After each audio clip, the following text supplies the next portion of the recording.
সালাম আলাইকুম।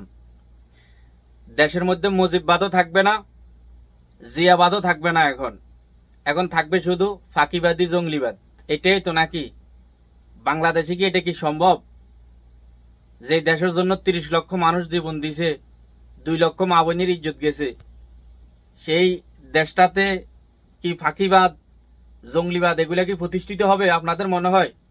এই দেশে জিয়াবাদও থাকবে, মুজিববাদও থাকবে, কিন্তু এই দেশে এই সমন্বয়ক নামে এই যে জঙ্গলিবাদ ইউনুসের যে জঙ্গলিবাদী কায়দায় রাষ্ট্র পরিচালনা হচ্ছে, তাদের লক্ষ্য উদ্দেশ্য কি? -2।